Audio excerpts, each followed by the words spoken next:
Glenn Burke playing center field tonight. His first World Series appearance. He takes the first pitch in the World Series from Don Gullett for ball one. I would describe Glenn as like the glistening mirror ball at a discotheque when the light hits it, you know, and all of these different reflections and colors flash all over the room.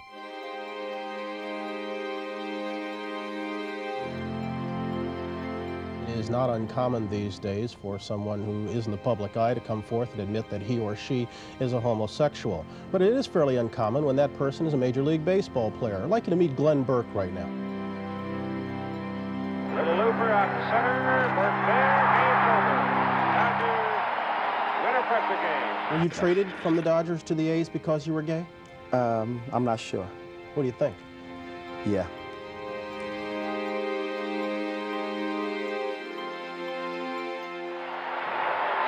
Now 3 games to 2 in New York. The World Series goes on back to Yankee Stadium Tuesday night at 8 Eastern Time. You know, I've been around a lot of charismatic guys, a young Magic Johnson and Kobe and all these guys, but just in terms of personality, I've never been around anybody who could light up a room the way Glenn could.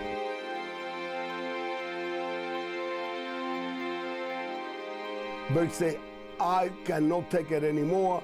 Why do I have to be lying? I said, I'm a homosexual. And then I said to myself, I used to shower with this guy almost every day. Baseball wasn't prepared for Glenn Burke. He was a pioneer. They ran him straight out the game. Glenn was comfortable with who he was. Baseball wasn't comfortable with who he was. Now you're gay first and then a baseball player second. He told me a story about a former Oakland A's and Los Angeles Dodger player living on the streets. He was on his crack, and he was a wild and woolly character. I interviewed him on and off about maybe a year before he died. And even though we had to take breaks because of the pain and the tears, the crying, I said to him, Glenn, you know, okay, we put in 2 or 3 days. We don't have to go on. You don't have to do this. The best.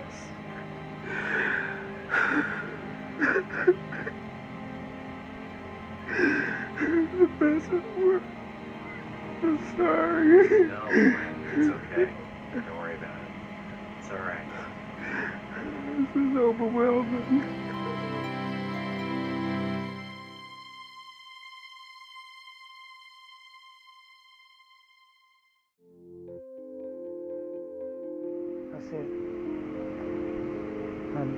I knew I was different, but I wasn't dating girls or men, so sex wasn't a part of my life, period. You know what I'm saying? It just wasn't important to me.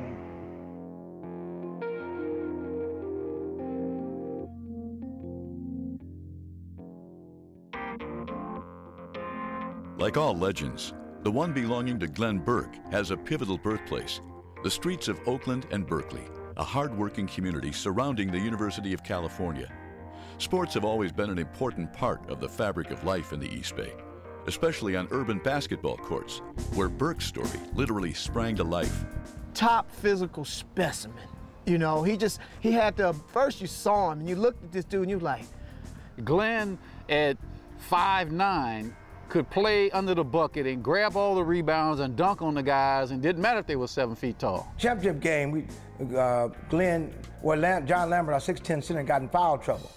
And I can remember Glenn Burke saying, he said, Lambert, don't worry about it, I'm going to rebound.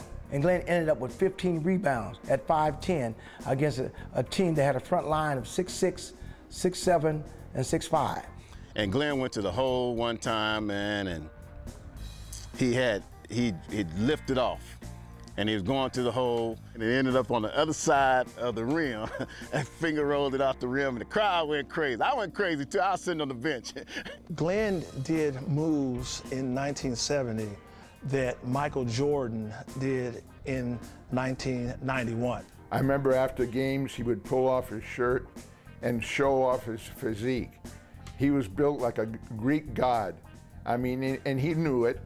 He was built like Adonis, and I never even seen a man pick up a weight. I never even heard him talk about being in the weight room or anything of that effect. You know, all I know is he was just built like no other man that I had seen. He could stand. We watched him in pregame, and he would stand under the basket, flat-footed, and dunk the basketball. It was amazing. And Glenn was such a tremendous athlete, you know, baseball came later to me. I thought he was going to be a dominant basketball player. You know, in the gym at Bushrod and seeing him playing basketball was amazing to me. And, you know, we always wanted, as a little basketball player, we always want to be like Glenn Burke. Glenn's first love was basketball. But baseball, he knew that he would go further in baseball. In 1970, baseball was still America's most popular sport, and young athletes like Glenn Burke were drawn by the allure of the diamond.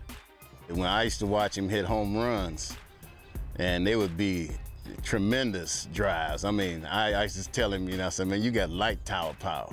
You know, he hit them over the light towers. You know, it wouldn't just go over the fence, it'd be light tower powers. I'll never forget this. Glenn Burke hit a baseball, hit a line shot that probably did not get more than 15 feet off the ground. He hit it to dead center.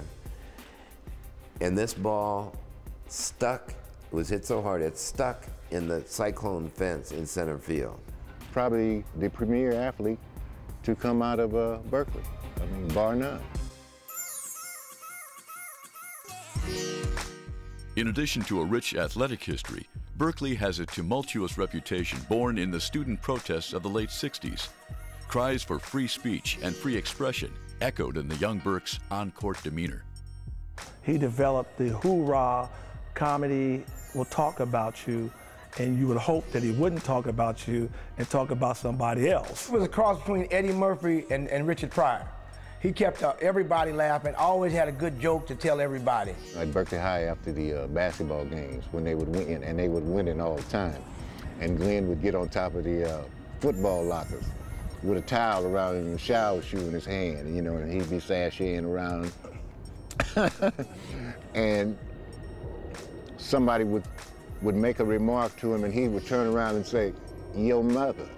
He was kind of a quiet guy on campus, but when he got on the basketball court or when he got maybe around sports, around other athletes, then that's when he really was in his element. He was a gym rat. You know, he stayed in the gym. He was always in the gym, and he would play basketball day and night. He never stopped doing anything in terms of sports. Glenn was more or less a loner, and you know, the only time we really saw Glenn was at the gym. I don't know what he did after we finished playing the games and stuff, and Glenn was just like a mirage. You're here now and gone later.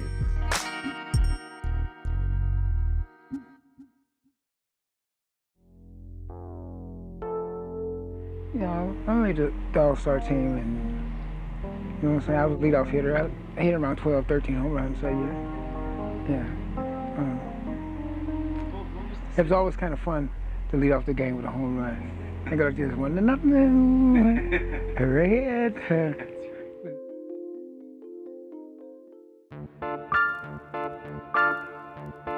Word of Glenn Burke's athletic feats had spread to scouts of both baseball and basketball.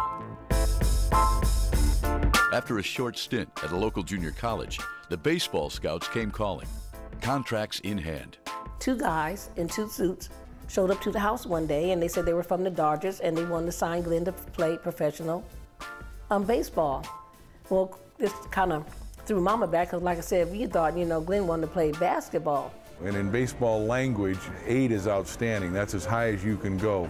And Glenn had an 8 arm, he had 8 raw power, and he was an 8 runner. Now, Glenn wasn't the greatest hitter that ever lived, but he could get focused and hit. But Glenn had big, big tools. It's hard to believe how the Dodgers would get such a talented player so low in the draft. I thought maybe he was a better basketball player than he was a baseball player. I used to call him the little World Be Free, I used to call him, you know, so, because that's what he reminded me when he played basketball. If you watched him play and you watched World Be Free play for the 76ers, he was a carbon copy of him.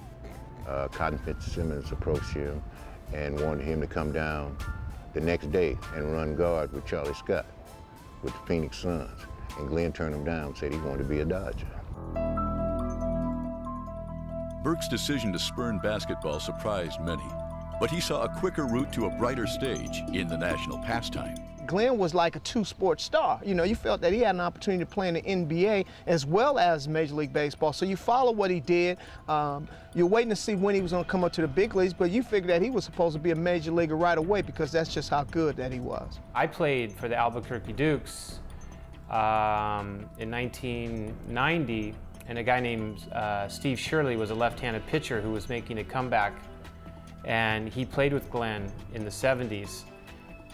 In the minor leagues, and he said that Glenn Burke and Pedro Guerrero were the two greatest minor league baseball players he ever saw. Well, the one time that I remember was 1975, and we're in Waterbury, Connecticut, and David Clyde is going to pitch for the Pittsfield Rangers. David, the year before, was the first pick in the country and went straight to the big leagues and had a good career for about a year, but now he was back in Double-A. Well, Glenn took that as a challenge. Against David Clyde, that first inning, he got a hit, and he got on first, and Clyde had to pick, and Clyde picked, and all of a sudden, Glenn stole second. Glenn's out at second base. As athletic as he was, he stole third. Got to third, all of a sudden, he did something, and David Clyde bucks. So within about 8 pitches of the game, where Glenn is focused, and you know he is, he scored a run. Burke's prodigious skills were overshadowed by one thing only, an outrageous personality that was both relished by teammates and resented by opponents. Most people didn't like the Dodgers, and I'm talking about the Fresnos and the San Jose's and whoever that was the other organizations. They didn't like the Dodgers very much, and then they sure didn't like the personality that Glenn brought to the ballpark. So I played for the Los Angeles Dodgers, but with tongue in cheek, I also played with Glenn Burke's team. I don't know if you would call him nowadays bipolar or what, because sometimes he would be the life of the party. I mean, he would make you laugh. Everybody wanted to be around him because he was funny. He knew all the Richard Pryor jokes. And then the next minute, he would be into the Billie Holiday music. I mean, and he would be by himself, and he'd have his little record player. He used to carry a record player. And he would take the speakers and he'd put his ear right in the, like he wanted to get in there with Billie Holiday, you know, and was singing about, you know, strange fruits and you know, all these, why am I so blue? It was a pretty sharp edge that he was always on, that one day he'd come to the park and he would be the life of the party. He'd have the whole clubhouse in stitches. He's one of the funniest guys I've ever been around as a teammate. And then another day, and you didn't know why, he'd come to the ballpark very sullen and surly and angry and with a chip on his shoulder about something that you didn't know why. He had a, you know, way that he could look at you and you'd be ready to move, you know, and get away from him. And I think that might have affected the coach. I'm not sure every manager said, hey, I'll take Glenn Burke, because I don't think they wanted it, because he was a handful. He set up a program that if the manager had any problems with Glenn Burke, he was supposed to call Mr. Campanis, the general manager, and Mr. Campanis would take care of the situation. So one day we're in Phoenix Municipal Stadium and Glenn gets a ball hit to him and he doesn't go after it too hard, or he doesn't do it the way he probably should have, and it caught everybody's attention. So Glenn comes walking into the dugout and Wozniak says, Glenn, I'm going to call Campanis on you. And Glenn turned right back to him and he said, you. He said, I'm going to call Campanis on you. They're squaring off, him and Glenn. They're squaring off at third base, and all of a sudden the whole team comes in. And Glenn looks around at everybody and he said, you know, what you gonna do? And everybody kind of back. He said, I'm big too, and he just ripped his shirt off. There were tales of Glenn in the minor leagues, like, you know, just cold cocking dudes and knocking them out.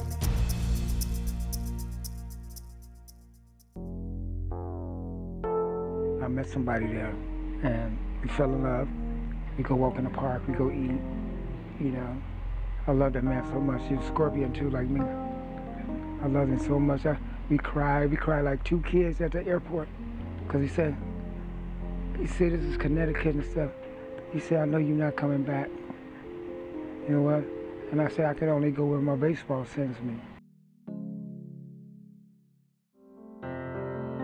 In the minors, a player traditionally hones his skills and begins to discover his game. For Burke, the minors were also where he started to discover his sexual self. he was hanging out with this guy from Connecticut, and I believe his name was Doug. And you know, Doug was always there when the games are over.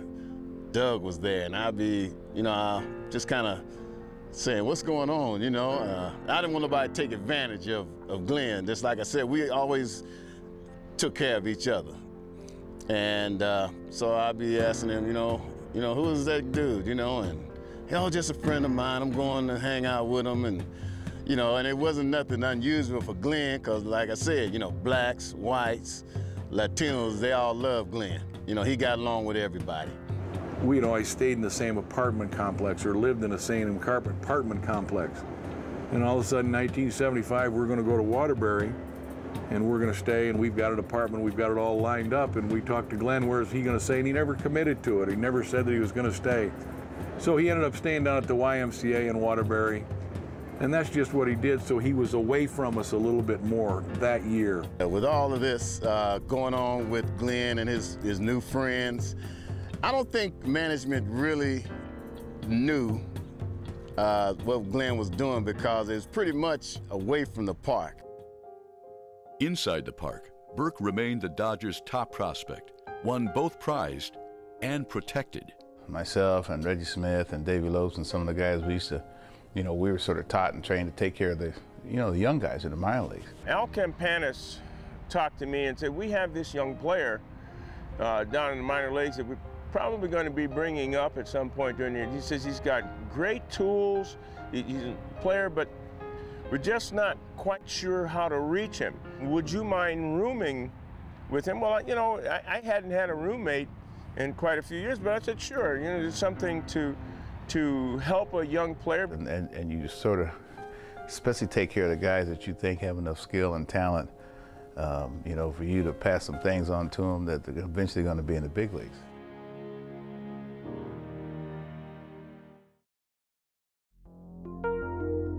No, I feel like I was already accepted in a way. It's because they was already talking about me. You know, they was waiting for me to arrive, I guess. Just see who's this person, you know.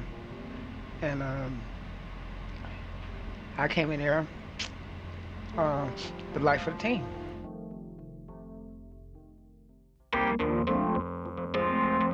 After bouncing back and forth from the bigs to the minors, Glenn was primed to be a major part of a 1977 Dodgers squad with great expectations. It was a ball club, quite frankly, that I believe that from the first game in spring training, you could tell this was kind of a special ball club. We went into spring training that year not preparing to play a season per se or to win a pennant. We went into 1977 preparing to play in the World Series and win. That was a tremendous team in every way. And Glenn was a part of that. You know, not as much on the field as internally with his personality. While most rookies quietly arrive in the majors wide-eyed and humble, Glenn Burke burst into the Dodgers clubhouse and quickly won it over. The personality of Glenn Burke permeated through the Major League Dodgers locker room. And that's with Don Sutton and Davey Lopes and Steve Garvey and Ron Say and some other people that had strong personalities. He keep everybody loose. How he keep everybody loose? Dancing. He was a great dancer. Everybody loved. He put up a show. Everybody get around Glenn Burke to watch him dance. When Saturday Night Fever came out, the movie with John Travolta and all of his great disco dancing, and everybody was so amazed at what a great dancer he was. I remember one of my teammates, he saw the movie, and I said, so Travolta was pretty amazing, huh? And he says, yeah, but he can't dance as well as Glenn Burke. He said, Glenn Burke can dance circles around John Travolta. He had this street rap that I had never heard before, and I don't think any of us was aware. I mean, it came right off the streets of Berkeley. And it was spontaneous poetry, and you know, he would just throw it out at any time. That's how strong Glenn's personality was, that he could take over a major league clubhouse, and he was a rookie and hadn't even played in the big leagues. A team in the shadows of Hollywood was a perfect fit for a rookie showman. When it came to the field, the 1977 Dodgers were also all business, the business of winning. And Burke contributed to that bottom line. Glenn Burke, he was unbelievable. He was a guy with a lot of talent, a lot of tool, strong like a bull. I mean, Glenn had some skills, man. This guy, I mean, he could run that ball down the outfield. He could run low. You know, he was learning how to hit. Every ball that was hit, Glenn thought he could catch it. And I'm not talking about just in the hemisphere we were playing in. He thought he could catch the ball if it was in a different hemisphere. I love to watch Glenn when he take infield, throw from the outfield. He got a strong and powerful arm. He used to throw from right field, from center field, and left field. Kind of put up a show.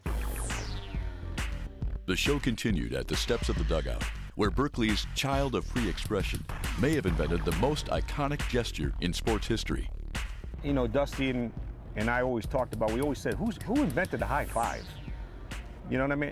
And to this day, the only guy we can think of is Glenn. It was on my 30th home run, next to the last at bat against J.R. Richards. There were 4 guys. Well, we needed, I was going to be the 4th guy to hit the 30th home run. And so I hit it off of JR, and Glenn put his hand up to everybody, so you started a high five. I didn't start nothing, Glenn started it. Glenn comes to the top step and comes out of the dugout and rises up. You know, and all I did was just respond to Glenn. Well, he just went up top, and he just felt it, and the exuberance, and most people would credit him, and certainly Glenn credited himself with being the first. The 1977 Dodgers had plenty to celebrate. With the help of their young outfielder, L.A. easily dispatched the Phillies and captured the National League pennant. Glenn Burke was on his way to baseball's grandest stage of all. But we had just clinched it, and it was in Philadelphia, and we knew we were going to the World Series. And it was after the game, and it was just after the initial part of the celebration. And here comes Glenn out of nowhere, and he's wearing a full-length trench coat, and he's holding, if I remember correctly, he's holding a bottle of champagne. And from that particular moment, it kind of put things into perspective about, by God, we just won the National League pennant, and we're going now to the big show.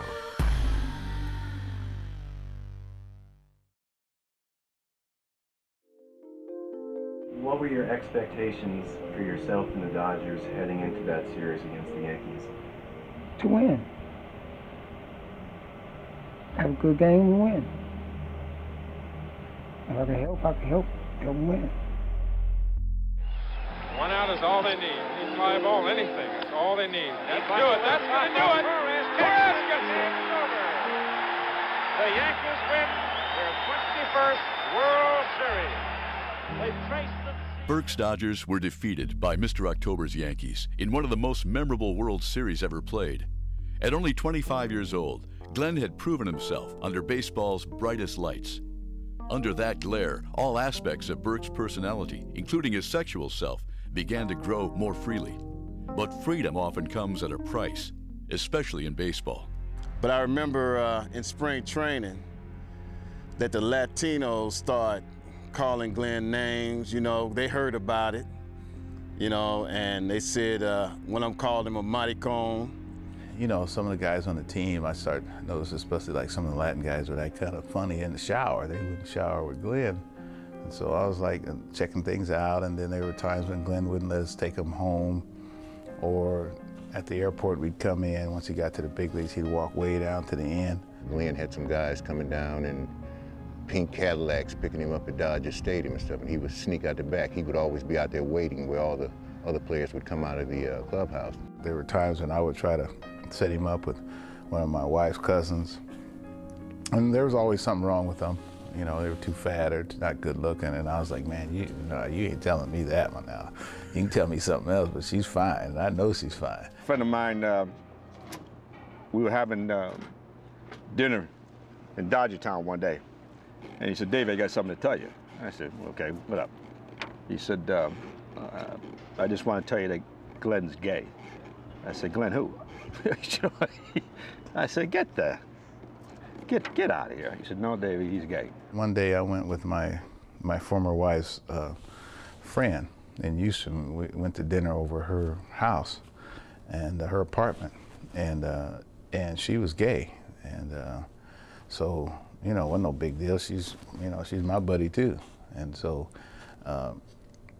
she's fixing us lunch, and then one day she says, "Hey Dusty, you got any gay guys in baseball?" I said, "No, not that I know of." And then she said, "You got any gay guys on your team?" And I said, "Oh, heck no, yeah, I don't think so." And Glenn was in the bathroom, and she says, "Well, that boy in there's gay." And I was like, I mean, this is when I first, and I was like, "Really, Beatty?" One morning in Cincinnati, the phone rang, and I answered the phone, and it was kind of early, and I answered the phone, and it was something, I know obviously it was some guy on the phone, and I handed him the phone, and he started to talk, and it was almost a cooing. I didn't know if this person had put a woman on the phone or what was going on. Suspicions about Glenn's sexuality led to a feverish effort to uncover the truth. The desire for confirmation was burning. So somebody knocked at the door, and I remember it was Dusty and Reggie Smith. And they came to the door, and they was like, you know, we know everybody. We already hung out, so we, what's up? And so I remember them asking the question. They said, "Is Glenn gay?" And I was like, oh man, you know, I was like, my loyalty to Glenn and my friendship with them, and I said, well, I'm gonna tell you this. You ought to ask him. I said, I'm gonna tell you, I'd never seen him with a woman, but you ought to ask him. What's happening here, man? And you know, they were telling me, and I was like, nah, you lying. Because you know, I mean, we're supposed to be macho and manly and all that kind of stuff. It's been, especially we all brothers too. Certainly didn't want to accuse him of that, because one of the things for sure at that time period, it was a kiss of death for a ball player. He would have been excused from the game. That was the time that I had to go and tell him. I said, man, you know, I'm not into that, what you're doing, and you know, that ain't me. But I just want you to know that you're still my friend. You know, whatever you're doing, you know, whatever you're going through, you know, I just want you to know you're still my friend. To be a friend of Glenn Burke was to risk being branded with baseball's scarlet letter. In the late 70s, the sport had few unpardonable sins, but homosexuality may have been the biggest. You were concerned of being stereotyped or typecast, or that's, you know, to know him must mean that you're one. So you kept your distance. You know, if you did something feminine, you know, anything, you know, somebody'd ask you, hey man, are you, or whatever it is, if you know, if you cocked your wrists, or, you know, the stereotypes that are out there about different things. While Burke's teammates struggled to accept their teammates' sexual orientation, Dodgers' front office took a different approach, an elaborate ruse to hide it. Teams wanted you married, they wanted you settled.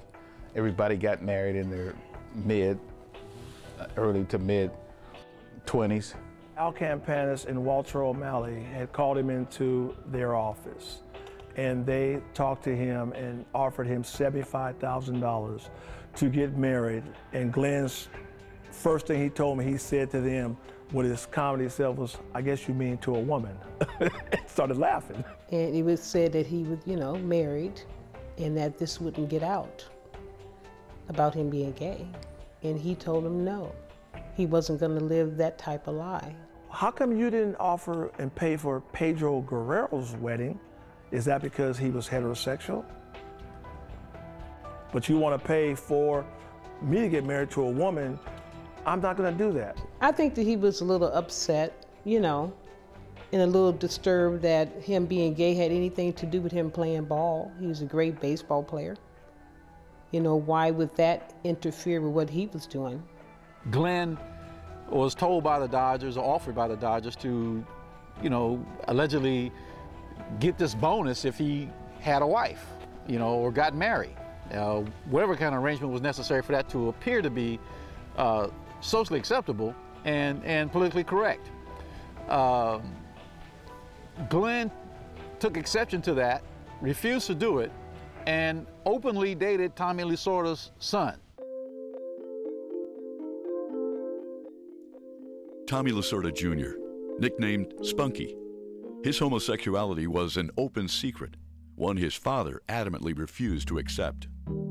I think Tommy was obsessed with the word faggot, and probably because of what was his experience with his son. He was a little bit more, I think, overt about it, and especially in the way that he dressed. You know, some of the guys just get on me because I was friends with Spunky too.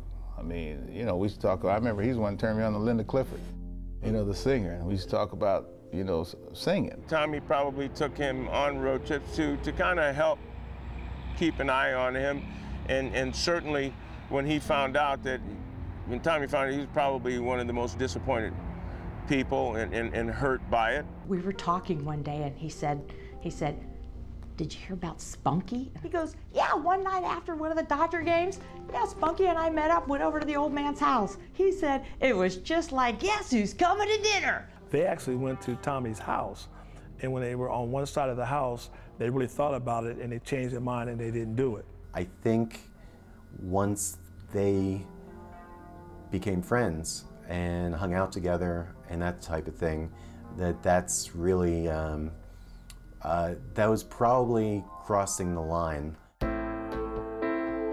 A son can't be traded. A player easily can.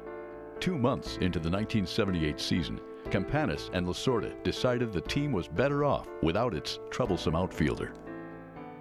A lot of things that was going on with him and Tommy Lasorda's son, and a lot of the hearsay going around. And at the time, he was probably hitting maybe 250, you know, made him expendable. I remember the day he was traded, I walked into the clubhouse, and this is a lively clubhouse, you know, for the most part. And it was very quiet, and guys were visibly distraught over the trade. And that told me that my sense of how important he was to them internally was accurate. And I even remember a few players crying when they found out about it, at their lockers, which is kind of stunning, you know, to see. Well, I can remember it like it was yesterday. I mean, Al Campanis came down and they said we just traded Glenn. And I said, Glenn? Why? For who? You know, everybody was upset. It was Billy North, who ended up becoming a good friend also on the club. But at the time, the chemistry, we use that word chemistry, he was the guy that kept the chemistry going in the clubhouse. And I think if everybody knows the story, I think it was other reasons why he was traded.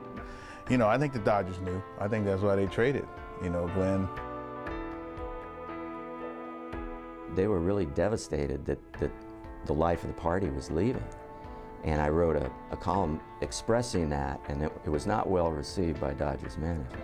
You don't break up, disrupt a team going as well as it was going to make changes. You know what I mean? Just to make changes. I didn't feel as though it was going to make us a better ball club. Billy North was not going to make us, at that time, any better of a ball club. I thought it was probably not the real reason why things happened.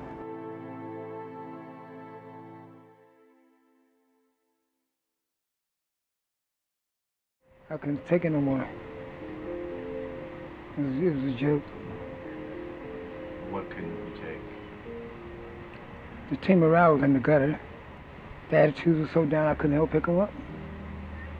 So I just said, I was suffering mentally.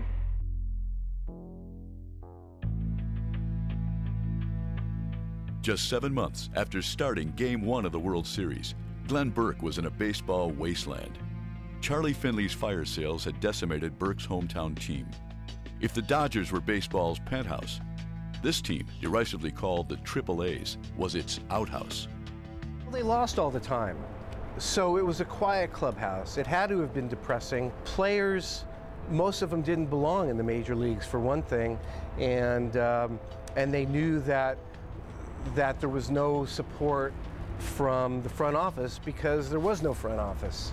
I mean, if you were a ball player and you had to play for that team, it's almost like you were cursed. We were averaging in attendance 7,000 people a night. Okay, I pitched in front of 7,000 people one night. It was terrible. Going to that big cavernous ballpark and you know, it was kind of a depressing experience, and the team was always losing. It wasn't a great atmosphere at all. If the A's of 1978 were a baseball purgatory, Glenn found a personal heaven just across the bay. The political climate of San Francisco's Castro district made it perhaps the most accepting place in the world for gay men and women. But once again, Burke's personal freedom came with consequences in his sport. A lot of people thought it might have been a good move for him. It might have helped change his career. But the word had been out on Glenn about his lifestyle, his preferences. And when he was in center field, I'd hear guys calling him gay and calling him a fag and calling him all these names in center field at the Coliseum. I remember one time we were playing here and Glenn's mom, I asked Glenn, I said, hey man, you glad to be home and eat mama's cooking? So he says, oh yeah, man. Yeah, Johnny B used to call me up, man, I'm glad to be home with my mom, my sisters, and I see Mrs. Burke outside. I said, hey mama, because she used to cook for us. I said, hey mama, I'm glad probably glad to see Glenn. And she says, I haven't seen Glenn. She said, Glenn been hanging over there in San Francisco. The thing about him, I noticed no matter what city you go, when we get off of the plane, we gotta be with suit and whatever. He never go in the bus with us back to the hotel. He always got like about 4 or 5 guys well dressed through, waiting for him. It wasn't until he was with us, and actually we made a road trip to Palm Springs to play the Angels, as we did in those days from Mesa. He decided not to stay at the hotel when we were checking in, and a couple of guys picked him up in a Rolls-Royce convertible, and they definitely looked the part, and it was like, God, look at Glenn, he's leaving with those guys. I guess maybe he is. Now you start seeing different guys from different teams, and the first thing that they start saying, what about Glenn Burke? You know, it was like you really didn't hear people wanting to ask. It was a hush-hush thing because of the intimidating guy that Glenn was. Glenn could take care of himself physically with his fists, so there was never going to be a problem with anybody calling him sissy or gay or punk or anything like that, no. By now, though, things are kind of changed. You know, the climate's kind of changing, and he's becoming less favorable for Glenn to be on a team.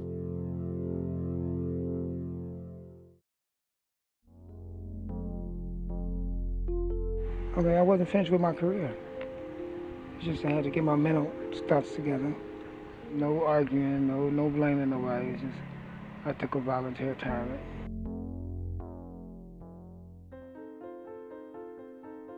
Depressed by both the A's performance and attitude, Burke straight up quit the team during the 1979 season. However, the A's offered a contract for a new beginning in 1980. It was a new team with a new manager, a proven winner named Billy Martin. Glenn was ready to return, but as a new man, under his terms. From his public comments, he was really excited about playing again, really excited about playing for Billy. At that point in time, Glenn was starting to become a little bit more obvious about his preferences. And a lot of guys were turned off about it. Because you look over in his locker, you know, and he had this red jock in his locker. You know, nobody wore a red jock. You know, and Glenn wore a red jock, and, you know, he'd be dancing around in the clubhouse. He would get through showering, and he would actually take rubbing alcohol and rub it between his cheeks after he got out of the shower. And we were going like, why in the heck is he doing that? Those type of things don't go on in the clubhouse with people of that nature. I mean, you have to remember back in that day, I mean, you just couldn't come out and say that I'm gay. You know, I'm fighting for this cause, I'm fighting for it, because you just couldn't do that. I mean, that's just the way it was. Both Billy Martin and Glenn Burke were Berkeley High graduates. Both were fierce competitors. But the baseball world has few secrets. Once Martin learned of Burke's homosexuality, any common ground was split far apart. They get to spring training. You go out in short center field, and you have an introduction to the new players who come over. So the guys who knew each other there in their little group talking and, you know, hey, how you doing? How was your off season? How was your winter and all that kind of stuff. So Billy Martin came out this morning, and was introducing all the players to the new players that were coming in. And then he got to Glenn and he said, oh, by the way, this is Glenn Burke, and he's a faggot.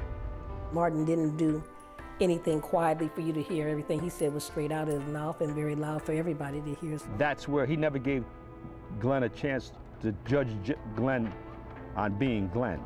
He heard what he was supposed to be and automatically turned against him. Well, I don't want that guy in my club, so I don't want this. So, you know, I mean, that's how society, especially back then, reacted when that happens. And that's unfortunate, but that's just the way it was. But in those days, Billy Martin had carte blanche to do whatever he wanted, do whatever he would want. Billy Beane is one of the few men who understand what life must have been like for Glenn Burke. Beane played 9 years in the majors for 3 teams, including the Dodgers, and revealed his homosexuality 2 years after retirement. In male team sports, different from golf or running 100 meters in the Olympics, you need people to want you to be on that team. And so if the consensus is you're problematic, you're going to be eliminated. One day in spring training, we had a kid named Derek Bryant who was trying to make the ball club.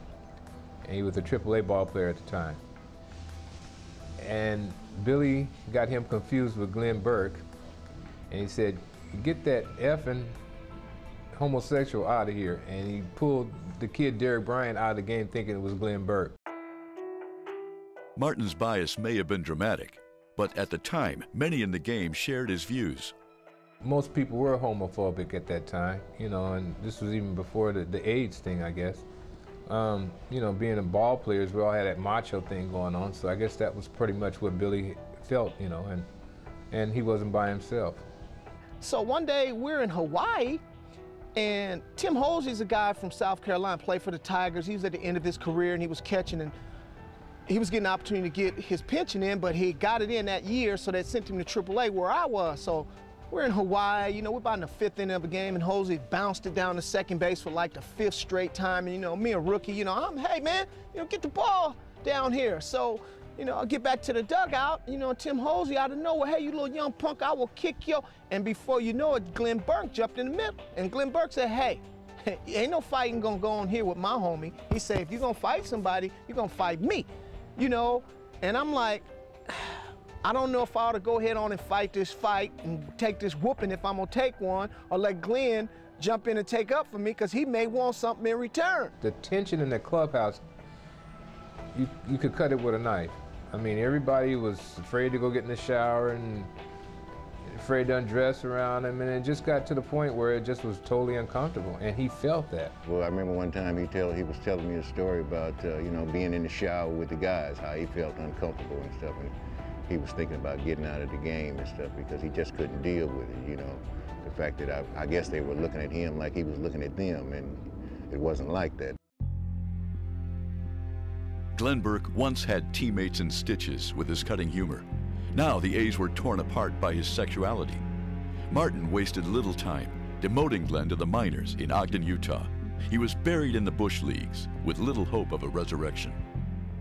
For Glenn, by him being gay, always kept a cloud over his head as far as him getting the opportunity to continue on trying to make it to the major leagues, because that year in Ogden, I mean, Glenn was as in good a shape that you could be in.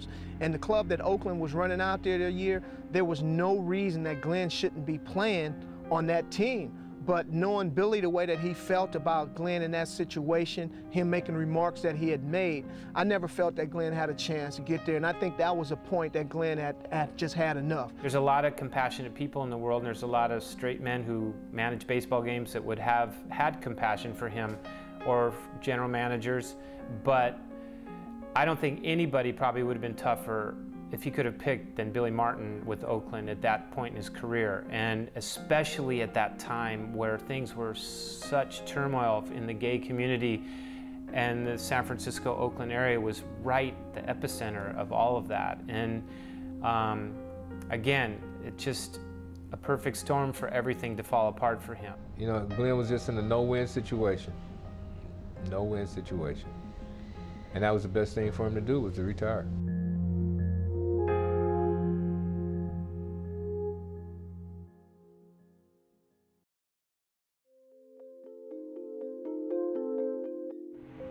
I could live my own life now. I don't have to worry about looking on my shoulders.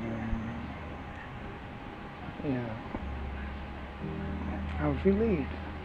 It was either the money or keep faking it. Living a lie. Freed from the shackles of baseball's intolerance, Glenn returned to his home and haven. San Francisco's Castro district was a gay utopia in the 80s, and Burke was about to be crowned the neighborhood's virtual king. He had a place in the Castro where he was respected, and more importantly, he was loved. He really loved the idea of the Castro. He felt at home in the Castro, and it showed. Everybody loved Glenn. Glenn was a beautiful guy. I mean, there was no doubt about it. Everybody loved him. He was a great athlete, and he was great to have around and be a part of it. His celebrity never went to his head type of situation, but he appreciated that people would talk baseball with him, would ask him questions that maybe that only he can answer. I was driving through the Castro one day, and I looked on the corner, and I saw Glenn standing on the corner. Well, he had a blue jean overall outfit on, with nothing on under. You could tell he had nothing. He had no shirt on for sure, you could see. But I pretty much could tell he probably didn't have anything on under. And so I pulled over and I said, "Berkey, what you doing, boy?" And he said, "Look at me, I'm 6'2" and 200 pounds and I'm still slamming."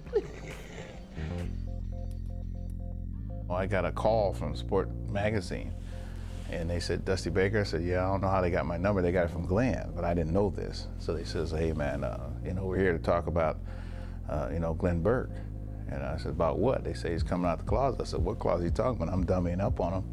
And then so he says, I said, "Give me Glenn's number. Let me talk to Glenn first." So they gave me Glenn's number. So I said, "Hey Glenn, what's going on, man?" Sport Magazine called me and said, "Yeah."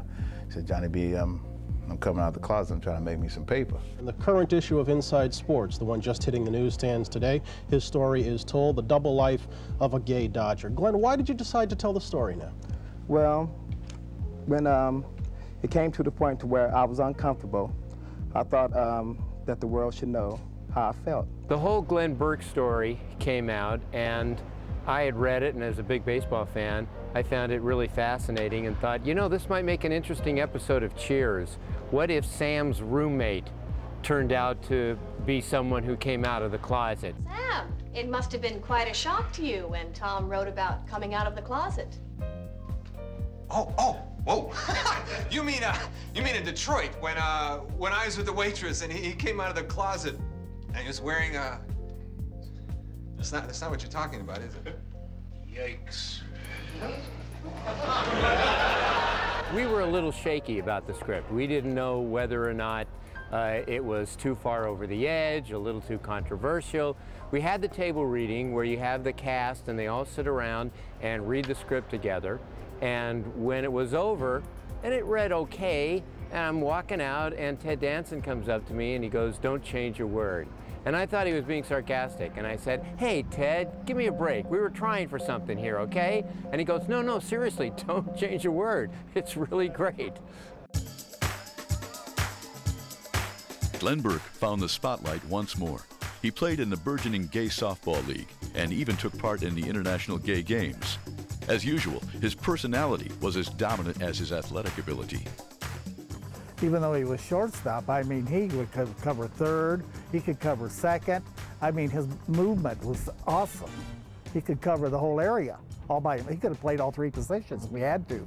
I can remember thinking, okay, Glenn's, I'm playing in this league, it's a gay league. I can't remember what they called it, and I thought my image of a gay softball league will be guys, sissy guys, just, they can't play softball. This completely blasted my picture of becoming a gay man. You knew he was going to go get on base, and he could hit the heck out of the ball. I mean, he could look at that ball and it was a home run. In the Castro, Glenn's lifestyle went from that of a closeted sports star to a freewheeling rock star. Sex, drugs, parties. The Castro had it all for his use and abuse. He enjoyed a rebirth because the gay community embraced him. You know, he was one of the few who were able to say, I am, and, you know, and it's okay. So he stood for a lot in that community. We didn't have that many heroes. How many, you know, Major League ball? And to tell you, I used to go to sleep with a ball in my hand, hoping that I could play in the dreams that I made it to the majors.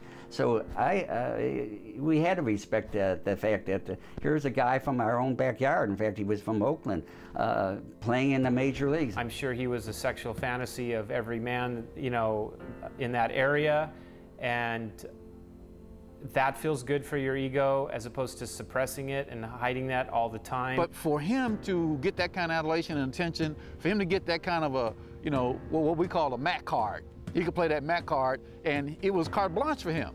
Well, there was a lot of wealthy gays.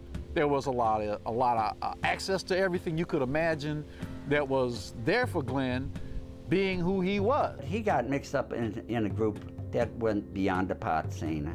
And it started to show, you know, in the early 80s. He told me that the day he was on national TV and he told the truth, he was loaded to the gills. I think a lot of that drug him down, you know, and that's when a lot of the demons started to come out, because that celebrity that he had another side to it too.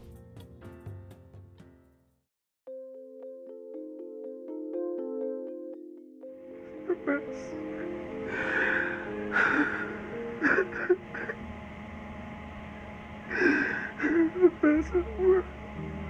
I'm sorry. No, it's okay. Don't worry about it. It's all right. This is overwhelming.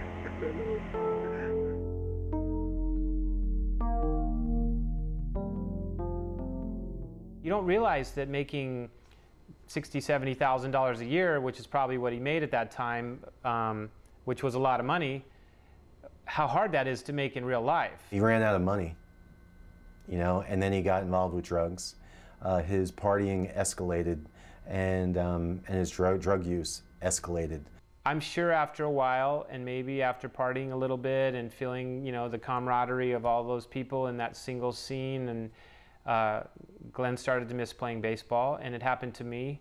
I was very angry at myself for quitting, and I felt useless and wayward and wondering, I'm 30 years old, what on earth am I going to ever do that makes me feel like running out to center field in Yankee Stadium? You know, after Glenn lost the baseball business, his life never was the same.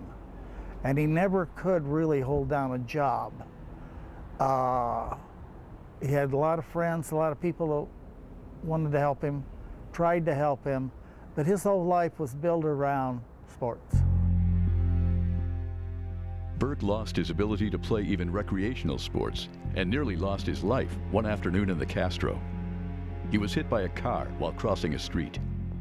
After the accident, Glenn went downhill, and it was just a shame. He became less and less a person, and we all could see it.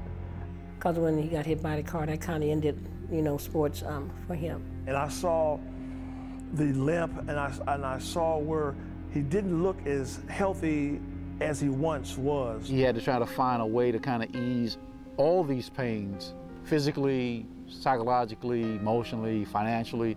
There became a lot of things that, you know, he had to address in his life that he hadn't had in the past, and I'm sure he hadn't even contemplated when he was younger.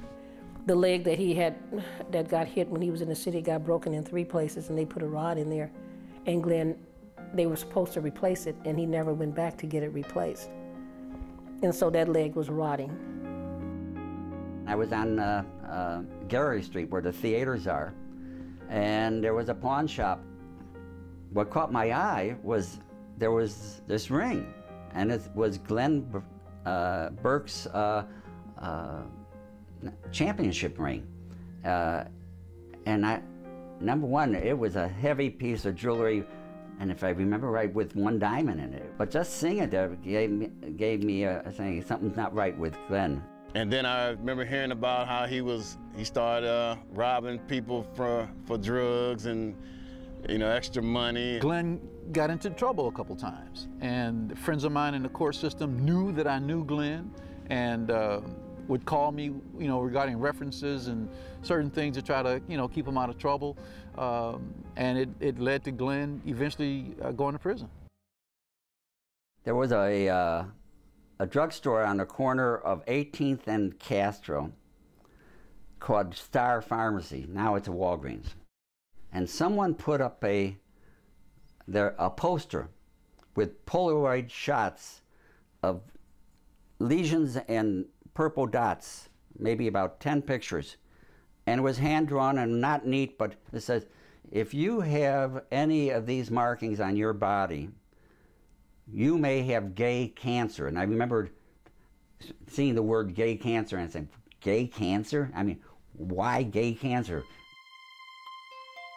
Some guy came to me one Sunday, he used to play with the Cardinals, but he came to me and he said, hey Marv, what happened to your friend?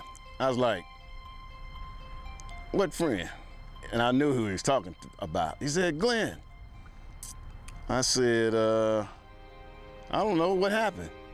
He said, well, my wife, she works for the health department. And she said that some guys had contacted this gay disease. They used to call it a gay disease.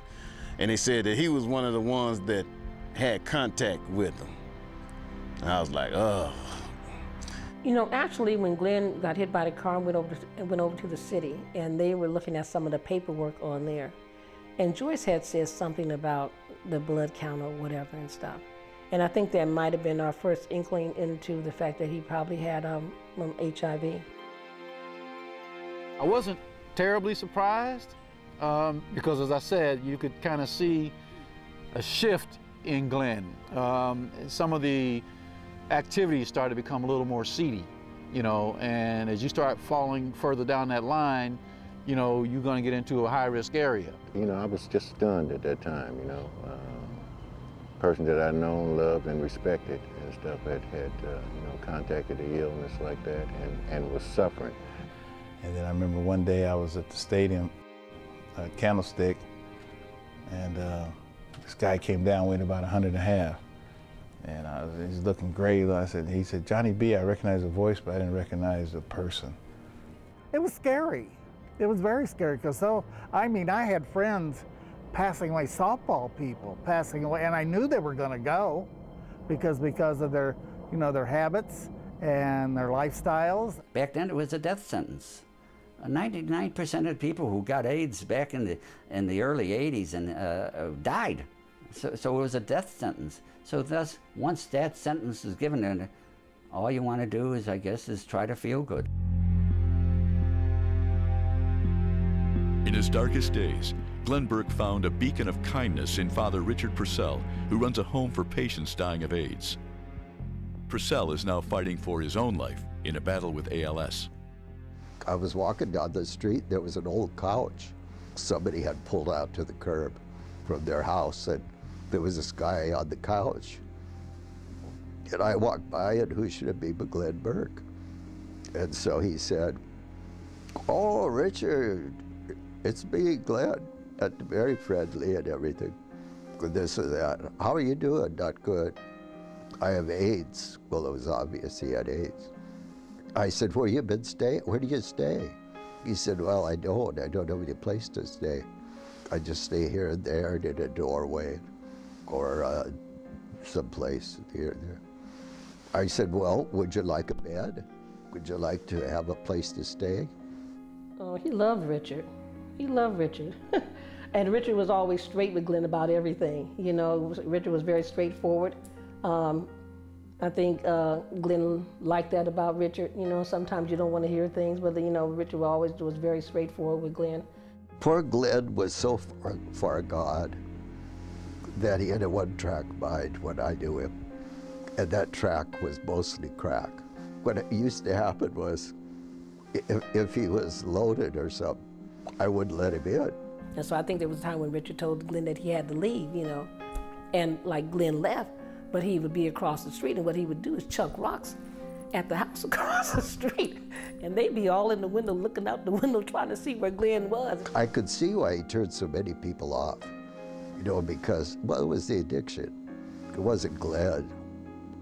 It was the addiction. You know, you can't live with somebody who's, especially somebody who's as powerful as he is physically, and also had a personality that was powerful. You know, you just have to run and hide. At a time when he really needed someone like Richard in his life, Richard was right there. Alone and alienated, sick and scared, Glenn Burke had few allies. Then, the sport that once seemed so intolerant came to his rescue. A former softball manager named Jack McGowan contacted then A's general manager Sandy Alderson. Sandy Alderson received a phone call from Jack McGowan, who was a sports writer over in the city, and Sandy, I guess, got not yelled at, sternly spoken to for about 20 minutes by Jack McGowan, who said, the Oakland A's have a former Major League player who's living on the streets. No one is helping him. He's dying of AIDS, and baseball should be ashamed of themselves. Sandy told Jack, I have somebody in my office who will contact you, and we will try to get this taken care of. About a week later, I met Jack at a restaurant called Welcome Home that was open from, 6 in the morning to 11 at night. And the owner met with us and said any time that Glenn could go into the restaurant, sign his name on the tab, and when the tab reached X amount of dollars, they would contact me and I would mail a check out. And as we were sitting having this conversation, and Jack looked right over my shoulder and smiled, and he was standing up and he said, Glenn.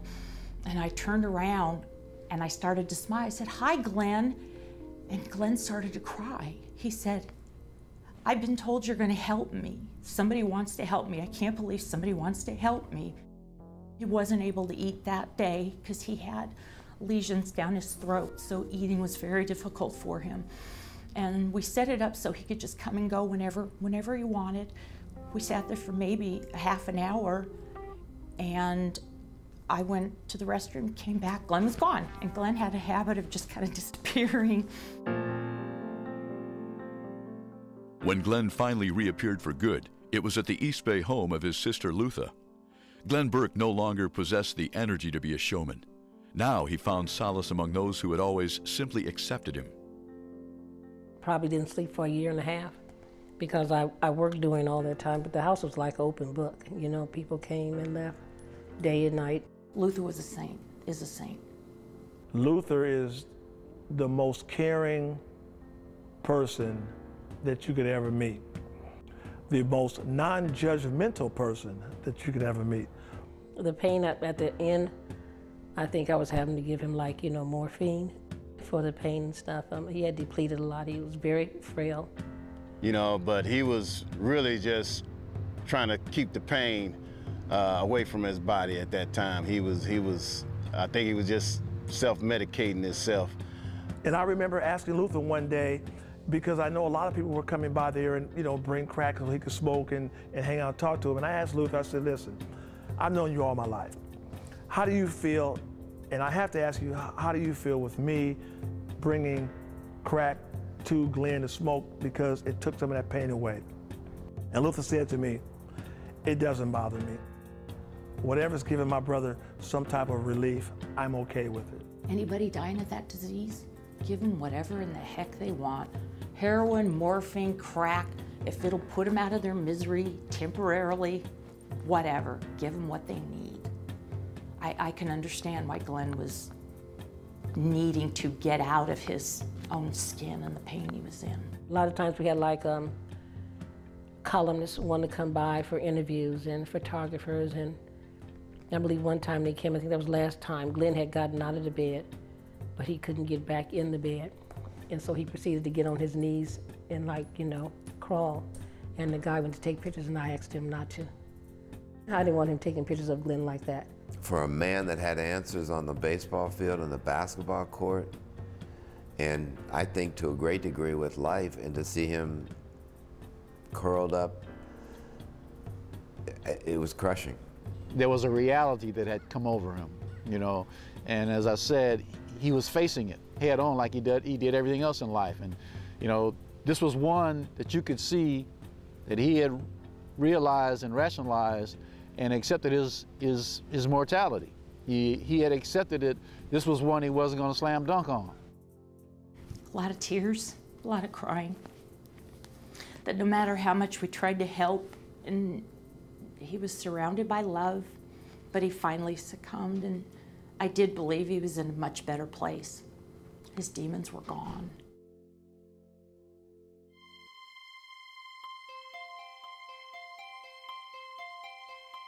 Perhaps in losing his final battle, Glenn Burke won the prize he always wanted, the freedom to be himself.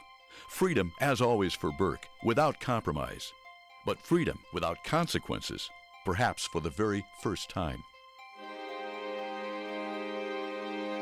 His death, although it being tragic and everything, you'd like to think of what could have been, because he made the choice to come out and say, hey, look, this is my lifestyle, knowing in his own mind that as far as playing baseball, his career was pretty much over. There are tons of athletes that were gay, that we all know, that we knew. Guys on NBA championship teams, and you know, the football is, it wasn't just Glenn. It was how Glenn carried it. When I think back about Glenn, who had a shooting star moment in baseball, he should have played 15 or 20 years. I mean, the guy was a way better player than I was. Here's a guy that was fighting not just the opposing pitcher that was trying to get him out. He was fighting the unknown.